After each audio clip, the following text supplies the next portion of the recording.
La política es cultura, porque todo es cultura y porque somos radio. Radio Cultura. fmradiocultura.com.ar.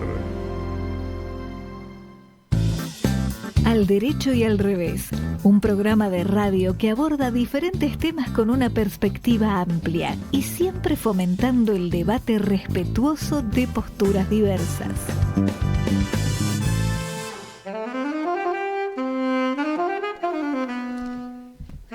¿Qué tal? Buenas tardes, ¿cómo andan? Iniciamos el programa número 372 de Al Derecho y al Revés. ¿Cómo te va, Marto Llanarte?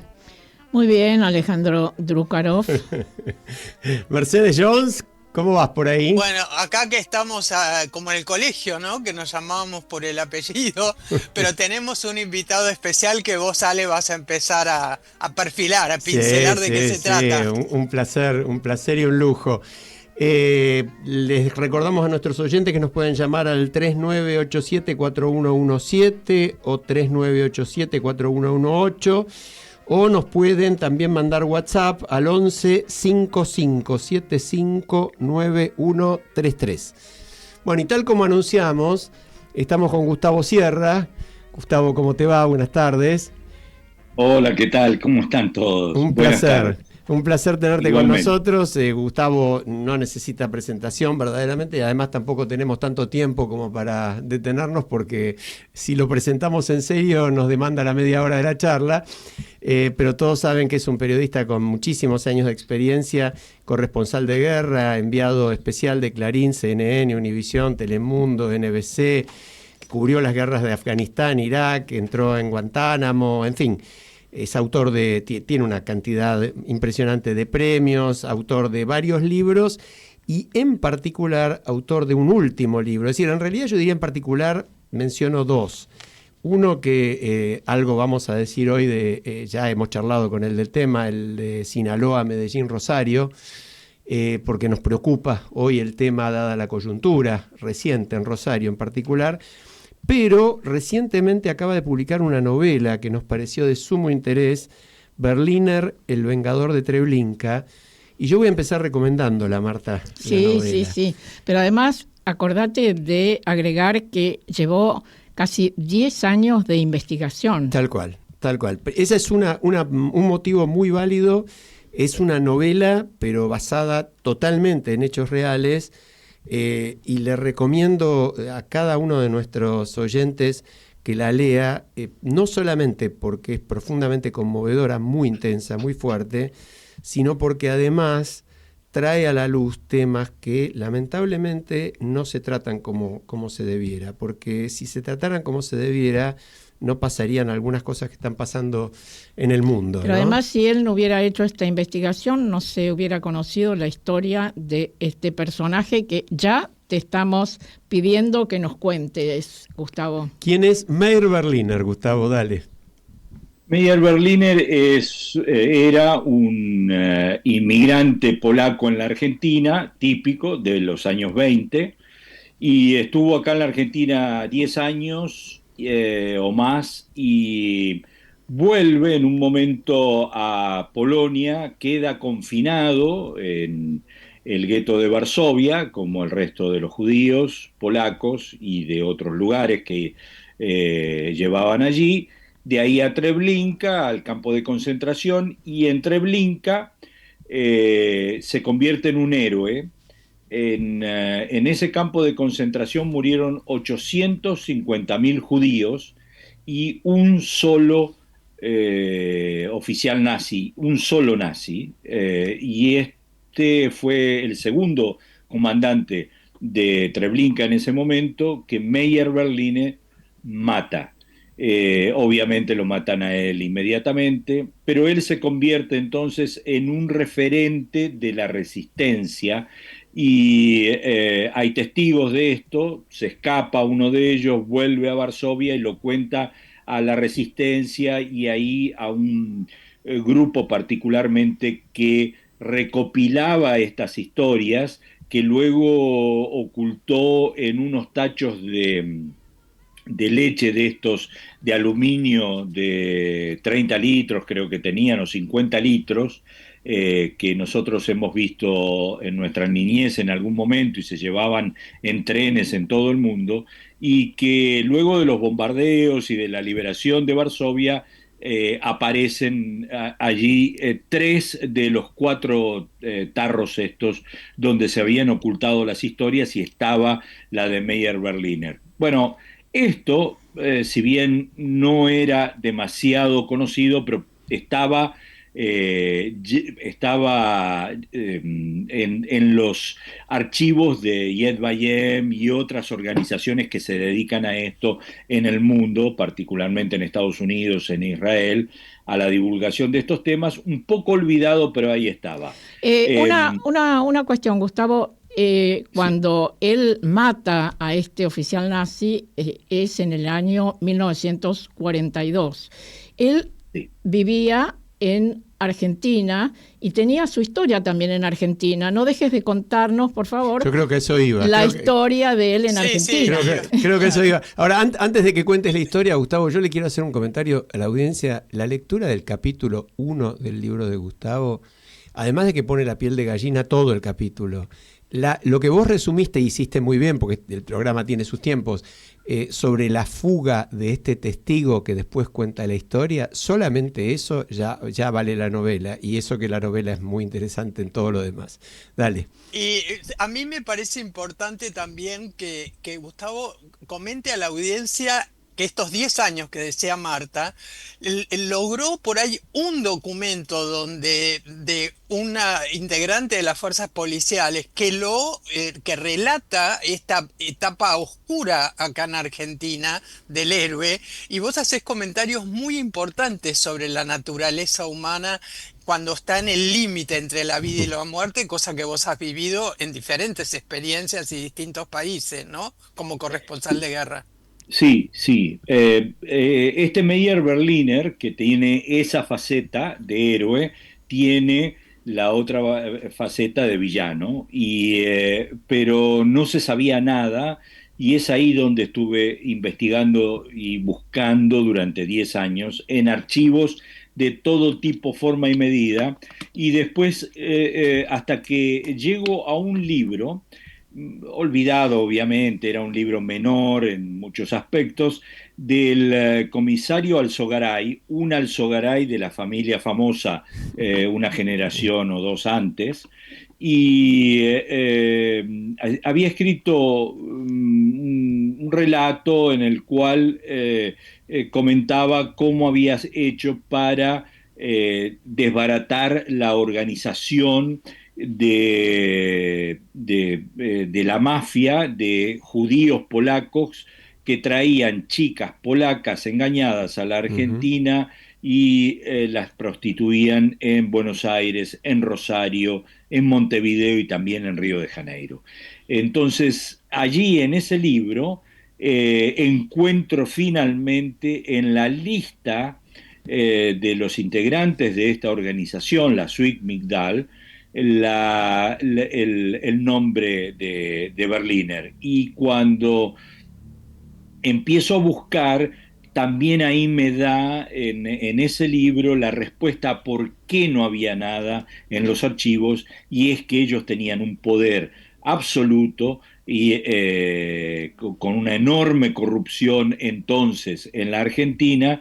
Creo que a eso te referías, y lograban con abogados, jueces, policías y políticos, obviamente, ocultar todo y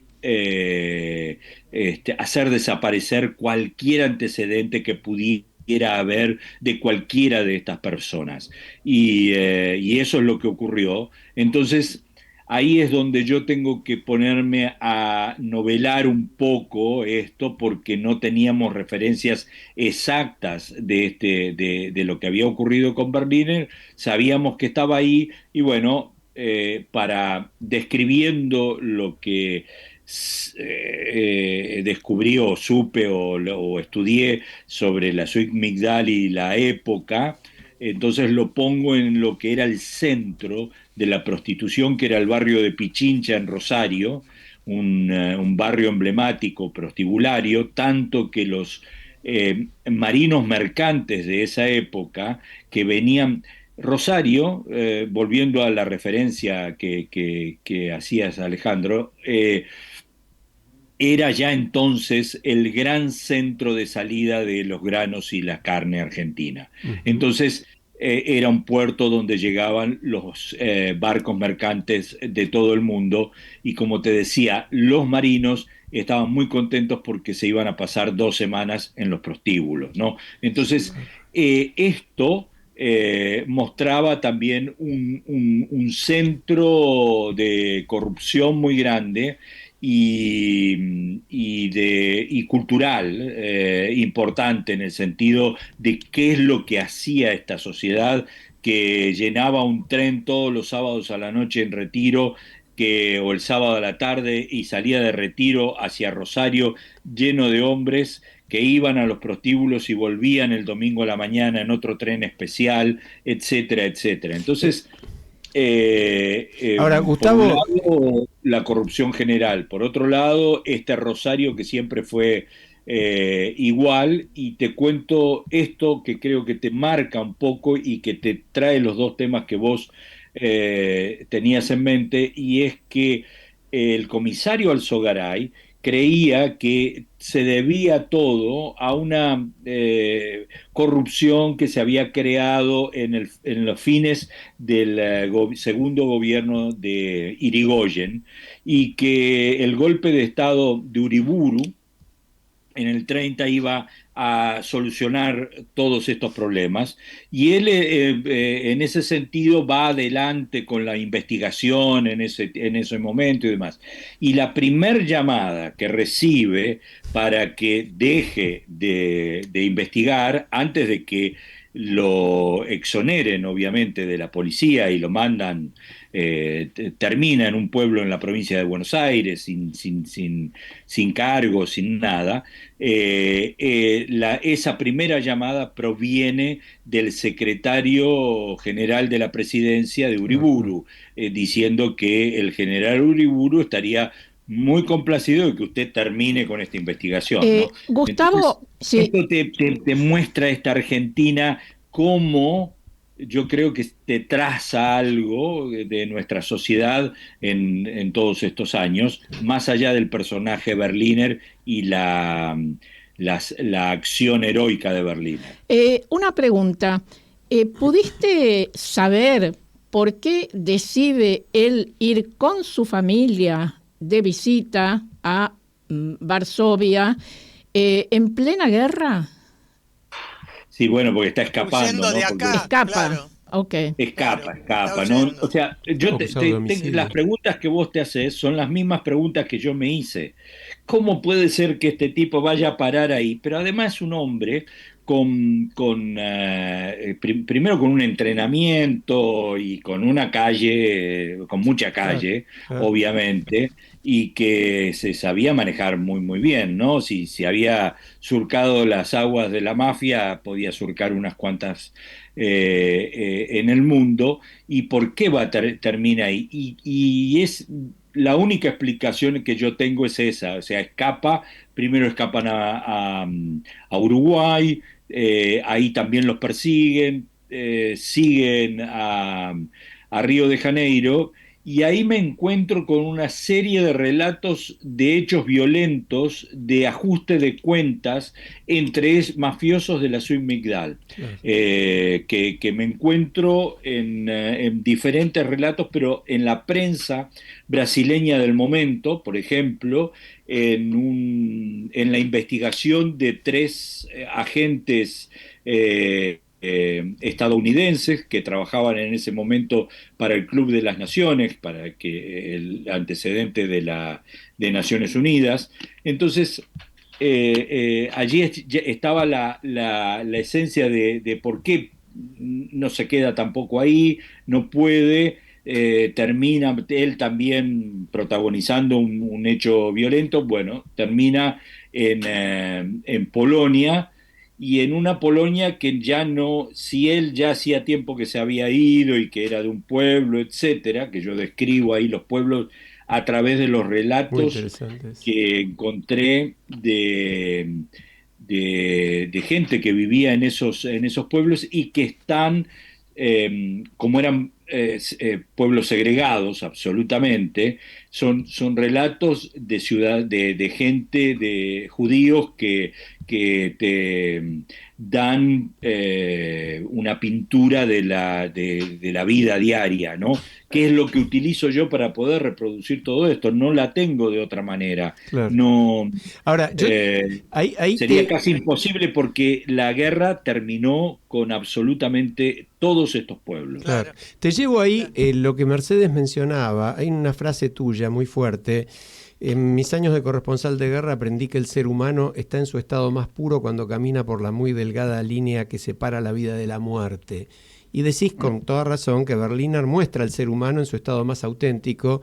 Todos podemos ser víctimas y victimarios, héroes y villanos al mismo tiempo. Claramente es el caso. Ahora, en paralelo, yo te digo, en esas primeras páginas, vos sintetizás de una manera muy, muy fuerte este dilema de cientos, miles en realidad, de judíos llevados al matadero, no con total conciencia de eso, ¿no? Porque no es que sabían que los llevaban al matadero, el verso de los nazis era otro. Pero en definitiva, llegan, separan a las mujeres, a los chicos, ya se dan cuenta de que empiezan a matarlos, etcétera, etcétera. Es una cosa de una crudeza tremenda, tal cual como fue, ¿no? Pero al mismo tiempo, el testigo este que termina narrando, vos le hacés decir, ¿quién vengará todas estas vidas sesgadas? ¿Por qué estos desvergonzados asesinos no nos tienen miedo? ¿Cómo lograron quebrar nuestros espíritus, ¿no? En toda tu investigación, en todo tu trabajo en torno a esto, al propio gueto de Varsovia, que fue vaciado prácticamente sin resistencia, salvo el glorioso, heroico levantamiento del gueto en el final, pero cuando ya se habían llevado más del 60% al matadero, ¿no? Sí. Vos con tu mirada de corresponsal de guerra, ¿cómo ves eso? ¿Por qué pasó eso? ¿Por qué no hubo levantamiento antes? No, ahí todo esto obviamente que me lo pregunté y sé que es parte o fue parte de discusión durante muchos años entre las comunidades judías del mundo.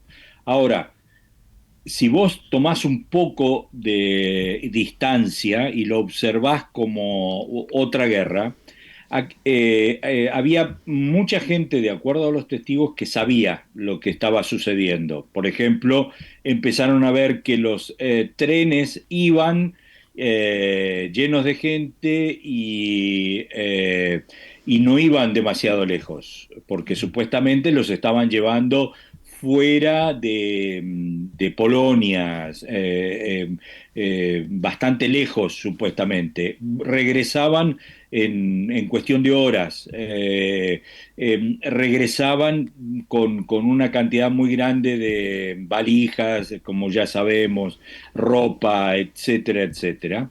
Y eso se sabía. El que no lo quería saber, realmente no quería saberlo. No te digo los primeros, pero después de los primeros envíos de trenes ya se sabía, por un lado. Por otro lado, también hubo una cuestión muy humana de ver hasta dónde da la cuerda, hasta dónde puedo sobrevivir, hasta dónde y qué tengo que hacer para todo esto. Y eso, por ejemplo, los alemanes utilizaron muy bien esa contradicción. Entonces, a algunos les daban algunas cosas para que los ayudaran a controlar a los otros. Entonces, eso también funcionó.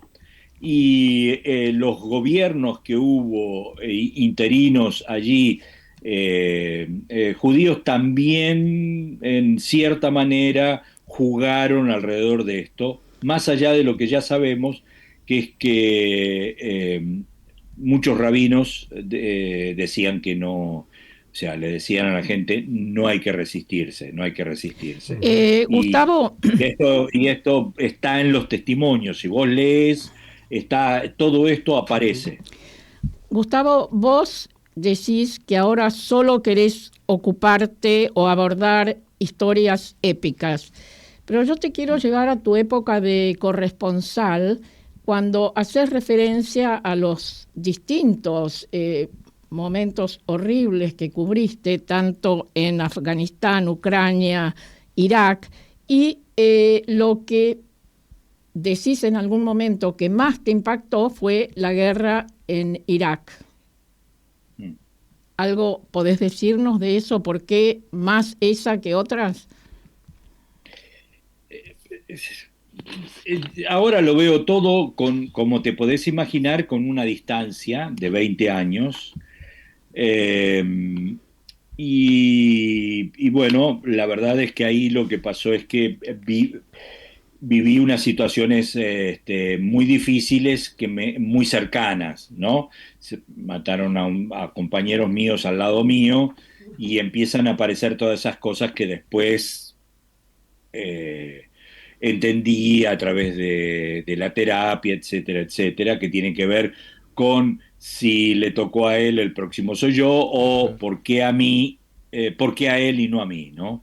La culpa también aparece en todo eso. Te pregunto. Bueno, todo eso es lo que te claro. acompaña en ese momento y es una mochila que te traes y que, bueno, con el tiempo, con terapia, y lo tomás como algo, como una parte de tu vida y lográs tener esa distancia y esa tranquilidad para observarlo, ¿no? Te pregunto, ¿viste la última película de Almodóvar, La habitación de al lado? No, sé de qué se trata. Claro, bueno, explico rápidamente. Son dos protagonistas, pero en realidad la principal está enferma de cáncer, etapa terminal, pero ella había sido corresponsal de guerra y relata y define algunas cuestiones que son muchas de las cosas que vos también nos estás diciendo. Y además, bueno, Almodóvar no puede con su genio y redondea con una visión política apocalíptica, ¿no? Me pareció una película terrible, pero muy interesante. Repetí el título, Marta. Sí, se llama La habitación de al lado. Está en varios cines. Varios cines. Ok.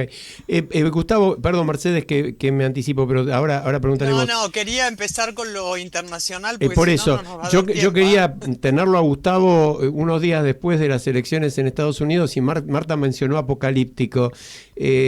Danos tu opinión sobre las consecuencias de la elección de Donald Trump, que pueden parecerse bastante al apocalipsis. Cuando Almodóvar filmó esta película todavía no había ganado Trump. Tal cual. Le falta, es la próxima. Creo que se movilizaron dos factores que hicieron, que fueron claves para este triunfo que yo diría extraordinario de Trump, y uno tiene que ver con el miedo y el segundo con la desinformación. Miedo en el sentido de que estamos viviendo, creo que esto lo hablamos en un programa anterior, una revolución científico-tecnológica que nos está llevando a un mundo totalmente nuevo, a una era absolutamente inédita, a una velocidad extraordinaria que no logramos nosotros dimensionar claramente mientras nos está sucediendo. Estos cambios tienen que ver con una diferencia muy grande a lo que ocurrió en la revolución industrial, donde estaba la máquina al servicio del hombre, sino que ahora la máquina está integrada al hombre, al ser humano. Entonces, Esto es nuevo, nos lleva a una dimensión absolutamente desconocida porque no sabemos cómo vamos a actuar nosotros y cuál va a ser la reacción ante el androide que va a empezar a aparecer no en 50 o 100 años, sino en 5 o 10 años al lado nuestro. Y al mismo tiempo una transformación prácticamente antropológica, no solo por la aparición del androide, sino porque empiezan a romperse, como ya sabemos, porque lo vemos cotidianamente, las barreras, por ejemplo, básicas que nos ordenaban mínimamente hasta ahora entre hombres y mujeres, por ejemplo. Entonces, esto, si bien no está observado de esta manera, creo yo, por la gran mayoría de los estadounidenses que fueron a votar el martes pasado, sino pero sus consecuencias están en ellos y tienen mucho miedo a todos estos cambios, a perder su forma de vida, a perder obviamente sus trabajos y buscan chivos expiatorios, como por ejemplo los inmigrantes latinoamericanos, por ejemplo. Incluso hay un fenómeno extraordinario, lo hablábamos hace un momento fuera de micrófono, en el cual en los condados, en los distritos, donde del sur de Texas, del sur de California, etcétera, etcétera, donde más del 70% de los votantes son de origen hispano, allí ganó Trump y por gran mayoría. Entonces, uno se pregunta, ¿qué es lo que no entendieron de que va a haber deportaciones masivas? Y es, en realidad, que tienen más miedo al hecho de la llegada de ese inmigrante que llega unos años después que ellos, que les va a quitar lo poco que tenían de esa vida que ya no existe más. Y como vos mismo decís en una nota, Trump llegó para hacer lo que quiera, ¿no? Sí, por supuesto, desde ya. Ahora, no solo eso, sino que ese miedo los lleva a buscar, obviamente, al Salvador o lo que sea. Esto se va transformando en diferentes situaciones, pero es más o menos algo que está sucediendo en el resto del mundo. Y la segunda parte es la desinformación. El verdadero compañero de fórmula de Trump no fue J.D. Vance, sino que fue Elon Musk. Y Elon Musk, como ya sabemos, va a ser incluso funcionario. Lo pone en la primer conversación que tiene con Zelensky. Trump pone a Elon Musk ahí y le dice prácticamente arreglate con él, y Elon Musk le dice prácticamente, mirá, si vos querés seguir teniendo comunicación, internet y demás, mejor que pongas atención a lo que dice Trump, porque si no te dejo sin eso. Entonces, es la desinformación, en este caso directamente le está quitando las máquinas, pero se da en las redes sociales y evidentemente nos han afectado muy mal y nos están llevando a algo a lo cual entonces me lleva otra vez al libro, a Berliner, y es al ascenso del nazismo, al régimen fascista de Italia, etcétera, etcétera. Y aquí en la Argentina, donde hubo una lucha muy importante entre diferentes sectores de la comunidad alemana en ese momento, entre los pronazis y los antifascistas y antinazistas en la Argentina, y que se extendía a buena parte del resto de la población informada, y creo que de alguna manera tenemos que aprender un poco de esto, no porque esté sucediendo exactamente lo mismo, sino porque hay características y podríamos entender un poco más de lo que nos está sucediendo. Gustavo, yo sé que no vas a poder contestar en todo, pero sí, ¿cuál es tu próximo proyecto? Que será para charlar en otro programa, pero siempre tenés un proyecto en danza. ¿Cuál sería en este momento? Escribir otra historia épica. Estoy Sí, pero escribiendo bueno, sobre, que nos cuente un poco más. estoy escribiendo sobre unos espías rusos. Ah, mira, interesante. Muy Bueno, interesante. Bueno, entonces, ya digamos, como libro periodístico, como novela, como mezcla, como qué. Y es parecido a esto Ah, que hice con claro, Berliner. Sí, claro. es Porque, un es todo. Yo no puedo hacerte un libro sobre hadas y dragones o cosas por el estilo. No, realmente no podría. no, No estoy capacitado. Pero claramente Berliner es una novela, más allá de que sea una novela histórica y con profundo asidero en hechos y fruto de la investigación, pero claramente es una novela. La volvemos a Sí. recomendar fervientemente a nuestros oyentes y Gustavo Sierra, te agradecemos muchísimo tu participación. Muchas gracias. gracias. Muchas gracias a Gracias. ustedes. Muy amables. Bueno, nos vamos a una breve pausa musical que tiene que ver también con un tema internacional horrible de estos últimos días, pero que muestra, como Gustavo lo marca en Berliner, ¿no? La fuerza de los seres humanos para salir de situaciones tan extremas. En este caso es un tema compuesto para Valencia, desde el dolor, desde la más cruda, desde el más crudo dolor y abandono, y que justamente su título un poco lo dice todo y la letra más. Solo el pueblo salva al pueblo. Ya venimos. Solo el pueblo salva al pueblo cuando el mundo no quiere escuchar. Solo el pueblo salva al pueblo cuando nadie más viene a ayudar.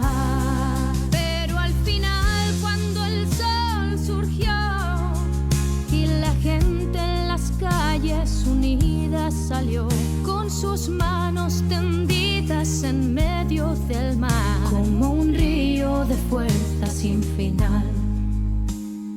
Agua y comida, abrigo y amor, juntos curando heridas, sanando el dolor, limpiando el barro, rehaciendo el lugar. Valencia renace y se escucha al cantar. Oh, solo el pueblo salva al pueblo en la tormenta y en la paz.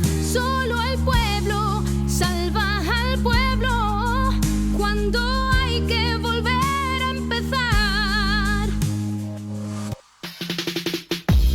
Al derecho y al revés. Apuntamos a ser caja de resonancia de la sociedad civil y a estimular la participación ciudadana en la vida pública, difundiendo las iniciativas que la canalizan.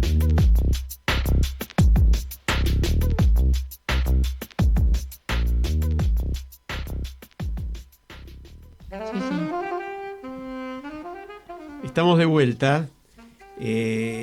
Yo resalté lo de la letra de Valencia porque Valencia inundada no sabe qué hacer, las calles se pierden bajo el agua cruel y lo que era vida se vuelve papel, negocios cerrados, sueños en el mar, Sí, hogares barridos, nada que escuchamos, abrazar. sí. No, esa es la parte que no, la anterior, la que no escuchamos. Está. Por eso la mencioné, rostros sin nombre en tanta destrucción y voces que buscan su última canción, ¿no?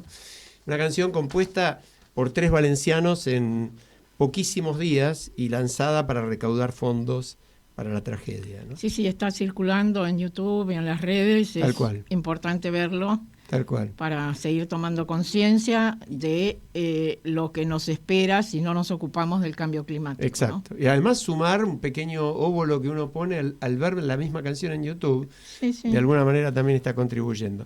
Bueno, tenemos una agenda intensísima, Marta. Tenemos hoy un privilegio que hemos recuperado, que es el de nuestra querida amiga Leonor Benedetto. Nos ha compartido un texto hermoso, muy acorde y muy vinculado con los tiempos que vivimos. Así que si les parece lo escuchamos a Leonor. Perfecto. Son tiempos difíciles para mantener una conversación. Nadie está dispuesto a escuchar, y mucho menos a revisar ideas. Ni hablar si nuestro eventual compañero de charla tiene ideas diferentes de las nuestras. Hay algo que muy pocos reconocen y sin embargo está profundamente arraigado en nuestro archivo mental, y es legitimar solo a aquel interlocutor que posea saber universitario, que es legítimo, pero no es el único. Y ese prejuicio excluye a toda una humanidad que hace siglos garantiza nuestra supervivencia construyendo hábitats con barro y piedras, y se alimentó con un mundo vegetal que hoy no nos atreveríamos ni a oler, ignorando que la industria farmacéutica ha tenido desde sus inicios a las plantas como materia prima. El hombre primitivo tuvo, desde siempre, una herramienta poderosa llamada imaginación, la misma con la que contamos nosotros y la que menos usamos, porque todo está hecho listo para llevar: la ropa, la comida y hasta el pensamiento bien envasado en Google. Lo pedimos a Amazon y en pocas horas lo tenemos con nosotros. Y esto nos ha convertido en un grupo humano bastante más chato que nuestros antepasados. Para colmo de males, acaba de llegar la inteligencia artificial para quedarse, que es por lejos un invento tan importante como la escritura y que, puesta al alcance de un ignorante, puede devenir en arma letal. Ya está sucediendo. La historia de la humanidad es la historia de una búsqueda incansable, desde buscar la comida a buscar a Dios. La paradoja es que ha resultado más fácil encontrar a Dios que encontrar alimento. Todos tenemos un Dios, pero no todos comemos todos los días. Postdata 1. Los seres que hoy habitamos este mundo tenemos una tarea irrenunciable, que es transmitir el conocimiento. Postdata 2. Quiero dejar este mundo mejor que como lo encontré. Postdata 3. Conocimiento abarca desde la teoría de la relatividad a la receta del pan casero. Bueno, muchas gracias, Leonor. Impresionante, ¿eh? El conocimiento abarca desde la teoría de la relatividad hasta la receta del pan casero. Esto resume una interpelación al conjunto de la ciudadanía. Bueno, ¿qué hacemos con la gente que no puede comer 2 veces al día? Tenemos un comentario de nuestra amiga Inés Sanguinetti. Ajá. Que dice que le encanta el relato, que le encanta el texto de Leonor. Dice que no está de acuerdo con la demonización de la inteligencia artificial. Yo creo que realmente Leonor no la demoniza, pero bueno. Exacto, no. Y agrega que me parece bueno la cuestión del marco ético para controlar sesgos o daños en los avances tecnológicos es una larga deuda de la modernidad. Yo estoy de acuerdo. Ese es lo que tiene que plantearse ahora el mundo, diría yo, porque nos comprende a todos. Hay que regular esta situación y poner pautas para el cumplimiento y el ejercicio positivo de la inteligencia artificial y evitar los daños que puede causar, que también son muchos. Sí, vos fijate, y Mercedes, te quiero escuchar ahí, pero Fontevecchia dice el domingo: la Internet horizontal, que nació con espíritu igualitario de comunicación 1 a 1, murió hace tiempo. Hoy, solo 6 empresas generan más de la mitad del tráfico mundial de datos en la web. Y ya no es más un medio de comunicación donde todos iban a emitir y recibir, sino otro donde 6 emiten y varios miles de millones reciben. Sí, yo del texto, el comentario de Leonor, rescato primero el que se amplió lo que uno llamaría la dimensión o la definición de qué es conocimiento. Porque ya Einstein planteaba que conocimiento es experiencia y todo lo demás es información. Entonces ahora lo que tenemos es un exceso de información sin digerir y muy poca experiencia. Y la propuesta de ella de incluir no solo el conocimiento científico y la inteligencia artificial y la tecnología, sino los saberes ancestrales, eso es muy probable que nos rescate de los horrores de la guerra, del holocausto y de todo lo que tendríamos que hablar hoy, entre ellos Mercedes, y los ¿no? sentimientos, que es algo que los seres humanos siempre vamos a tener y la inteligencia artificial o similar no va a tener. Tal cual.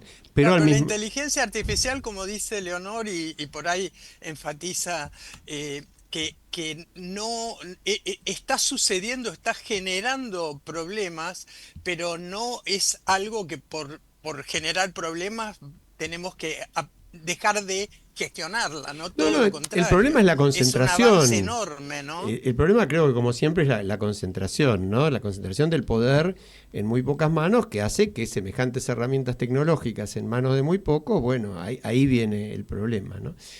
Marta, teníamos hoy 2 fechas que queríamos recordar muy, muy fuertes. La primera, el 9 y 10 de noviembre. ¿Por qué no hablas un poquito de eso?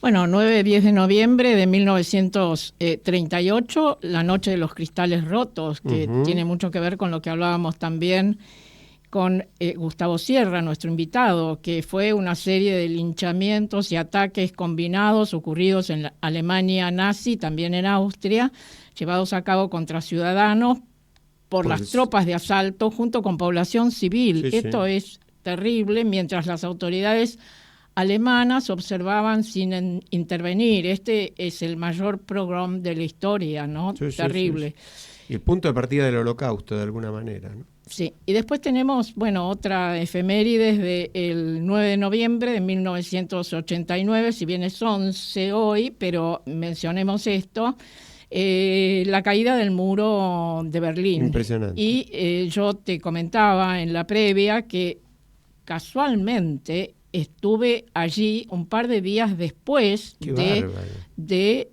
que se produjera la caída del muro, porque en un viaje turístico programado llegamos ahí y, bueno, por supuesto dejamos las valijas y lo primero que hicimos fue ir hacia el muro. Y traje hoy ¿Qué porque tenés? ¿Qué tenés ahí?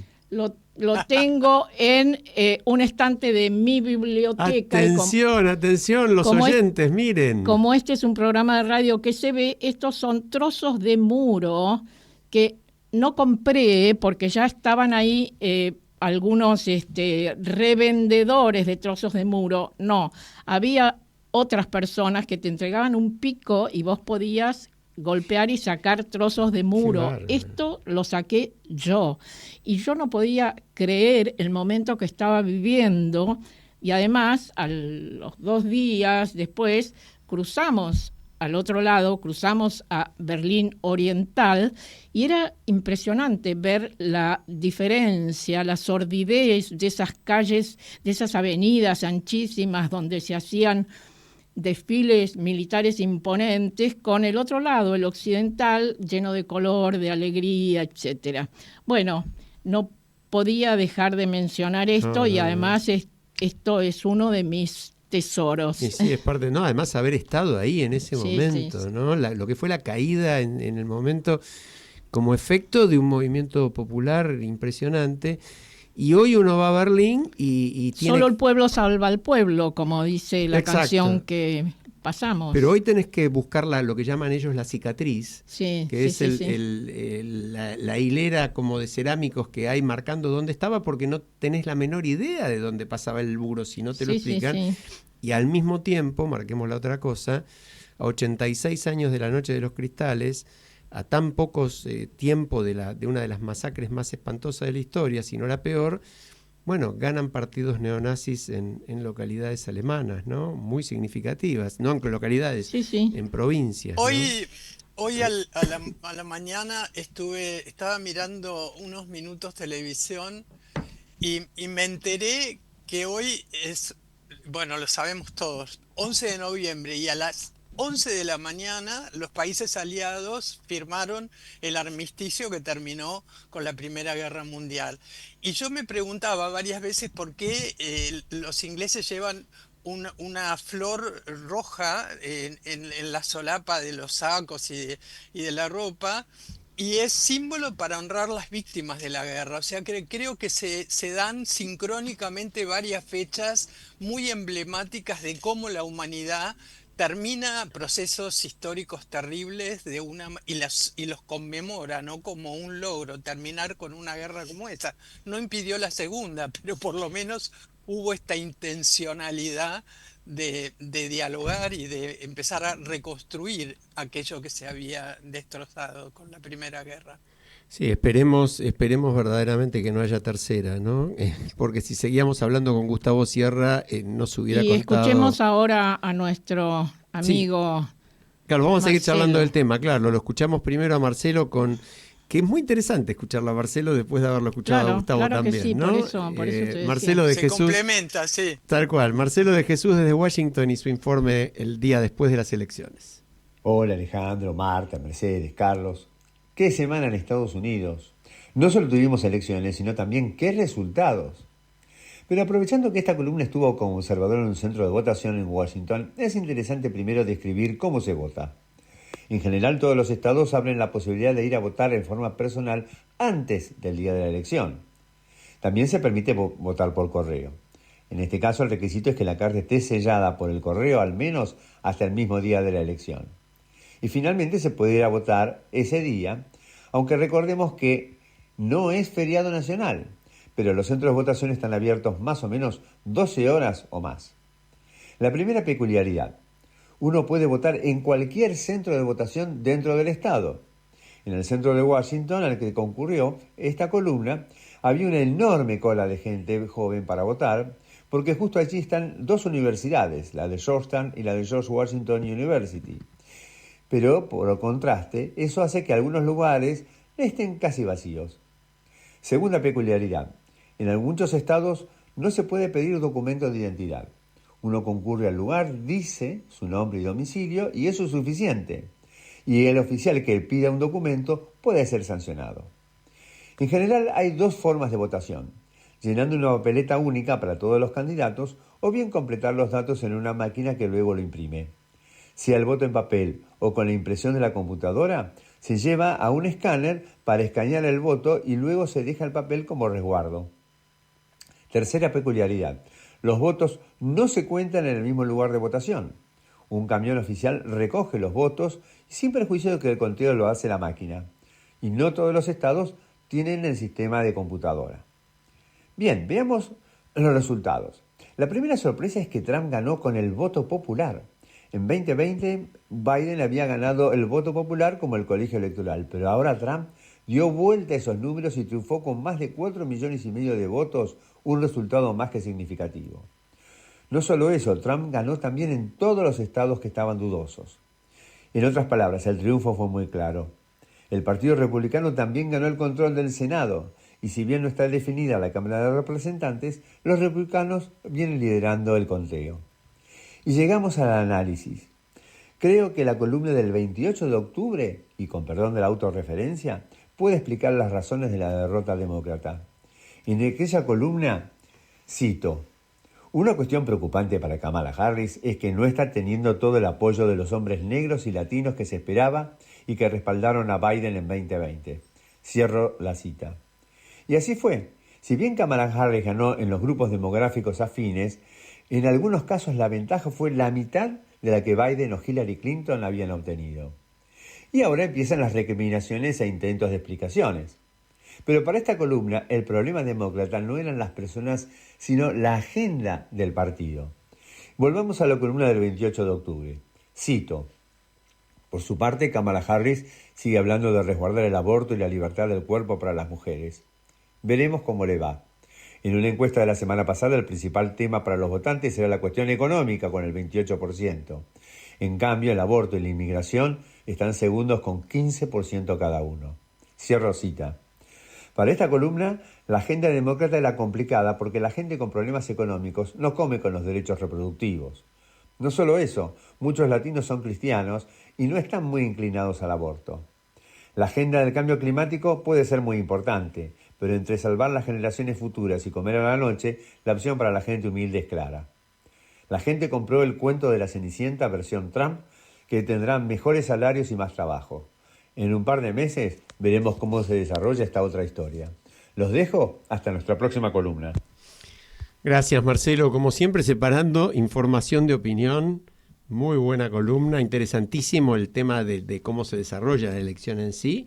Y bueno, Sí. y una opinión muy respetable sobre el Yo porqué, diría ¿no? que tiene aspectos muy modernos y dignos de ser imitados, Ujú. el sistema electoral en Estados Unidos, sobre todo con los votos previos, etcétera, pero tiene ese otro sistema de el colegio electoral, le llamamos acá, que Tremendo. nosotros estamos, por supuesto, ya delante de eso y lo hemos superado hace un tiempo. Afortunadamente. Esto le valió el triunfo anterior en el mandato que asumió en el 2016 Donald Trump y habiendo sacado Hillary Clinton mucho más votos. En este caso no, en este caso arrasó y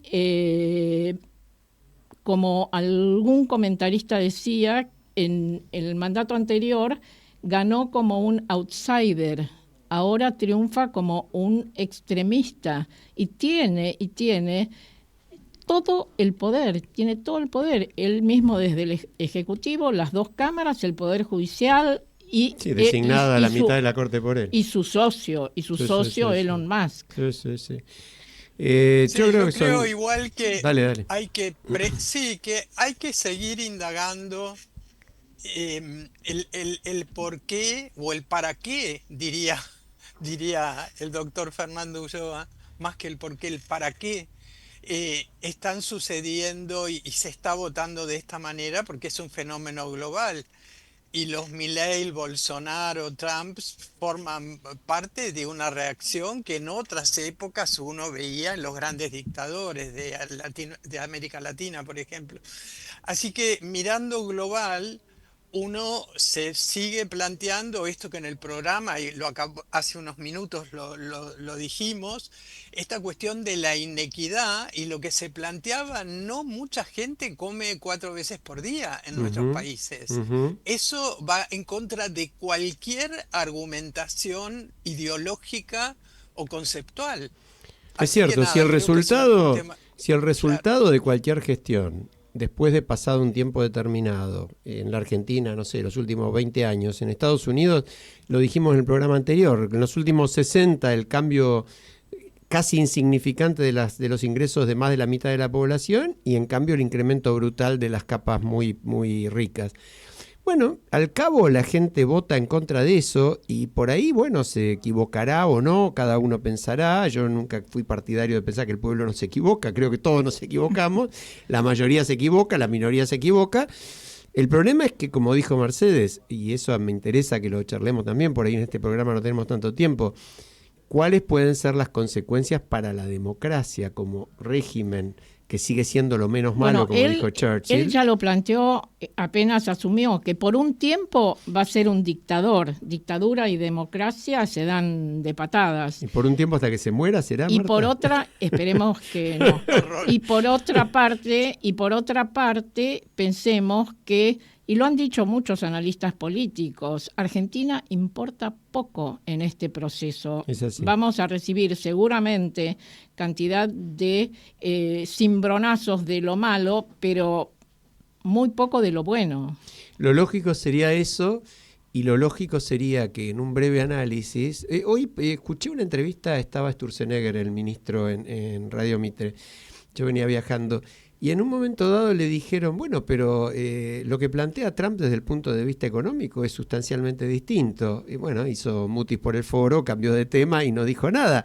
Claramente hay una contradicción brutal entre el planteo nacionalista, cerrar la economía, proteger la industria que tiene Trump, que básicamente coincide en muchos aspectos con el planteo de palabra de los gobiernos kirchneristas, con lo que plantea Milei, que tampoco está ejecutando lo que dijo que iba a hacer, ¿no? Claro. En cuanto a libertad y todo eso, ¿no?